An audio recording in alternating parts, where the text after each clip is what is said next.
La vie est trop courte, il ne faut pas la gaspiller à poursuivre un rêve qui nous est pas destiné. Écoutez la petite voix qui vous dit de replier votre rêve, vous l'aurez pas, faut arrêter de s'en obstiner. Tenez, prenez-moi comme exemple, j'ai été prisonnier de mes misérables rêves. Voulant mes enfants, rien de si ample, je me prenais trop la tête pour une vie aussi brève.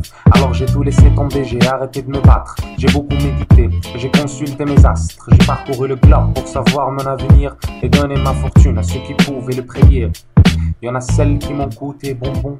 Je restais des heures assis là comme un con pour qu'elles puissent déchiffrer les traits de mes mains. Forcément je la giflais s'ils sentaient qu'elles voyaient rien. J'ai bu ton caféine pour qu'on puisse l'air dans mes tasses. Faudra une éternité pour que mon corps s'en débarrasse. Désespéré après avoir tiré toutes mes cartes, je traînais dans une rue où j'ai trouvé une pancarte d'un voyant depuis longtemps publié. Ma curiosité a fait que j'ai monté les escaliers. J'ai ouvert la porte d'un appart obscur. L'odeur me disait que les lieux étaient insécures. Il y avait deux chaises et une table. Fallait que je m'assoie, c'était inévitable.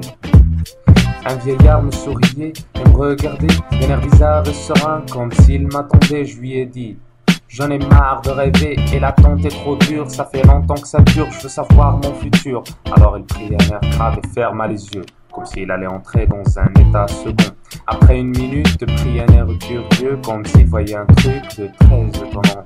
Je vois un jean de basket, un t-shirt, une clope et une casquette. Je vois un type mal rasé regardant passer les gens pour être séché, écrasé, assis à la porte d'une maison.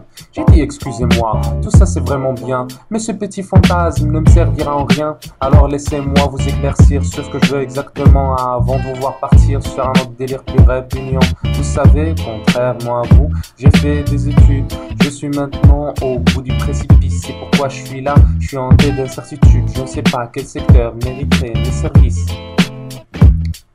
Serais-je un auditeur, un marketeur ou alors un capital investisseur? N'aurais-je pas mon propre cabinet d'expertise ou alors celui de création publicitaire? Serais-je pas un futur chef d'entreprise qui ne connaît pas ce que c'est qu'un bilan déficitaire? Ou alors, sans que je le sache, ne serais-je pas de ceux bénis par un avenir de DRH ou d'économistes de génie? Alors s'il vous plaît, épargnez-moi vos intros et vos conneries, car j'en ai plein le dos. Si je le répète, je vous écrase les paupières. Alors coupez court et parlez-moi de mon carrière.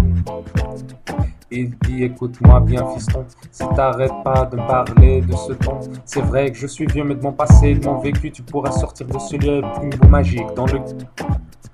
Et si je t'ai pas encore fait quelques points de suture, c'est parce que je te plains. J'ai jeté un petit coup d'œil dans ton foutu futur et je te cache pas que ça craint. Les cravates, les cafés, les collègues, les dossiers, faudra en faire une croix. Les somnifères, les réunions, les salaires, la pression ne sont pas faits pour toi. Tiens-toi bien, ne te déchaîne surtout pas sur la table, car elle est trop fragile pour supporter ta rage. Tu seras ni auditeur, ni minable, comptable. Désolé fiston, mais pour toi c'est le chômage. Un CV comme le mien, aucune boîte ne lui résiste. Une petite demande, c'est là tout ce qu'elles veulent. Dans quelques mois, je lui remettrai ma carte visite, une photo de mon bureau et mon poing dans la gueule. C'est ce que je me suis dit en retournant à la maison. 2 années passèrent et le vieillard avait raison. Et depuis ce temps, je passais toutes mes journées au café regardant mes potes offrir des tournées. Je dormais jusqu'à 16h, car à 16h je me glissais vers la cour aux jeunes fillettes de mon ancien lycée. Déchirais mes livres et mes cahiers comme un gamin. Je roulais des pétards dans mes vieilles feuilles d'examen. Je savais que j'étais foutu et que jusqu'au cou, ma vie en était pleine. Lorsque je me suis mis à apprécier la production bollywoodienne, c'était trop de souffrance, surtout pour ma mère. Un fils trentagénaire aux intentions suicidaires. Fallait me démerder, investir mes savoirs et changer ma routine. J'avais enfin décidé d'ouvrir mon propre cabinet de consulting. J'ai loué un petit appartement. Hier j'ai accueilli mon premier client. Avant même de parler, il m'a sorti son diplôme et me parlait de son école et son prestige installant.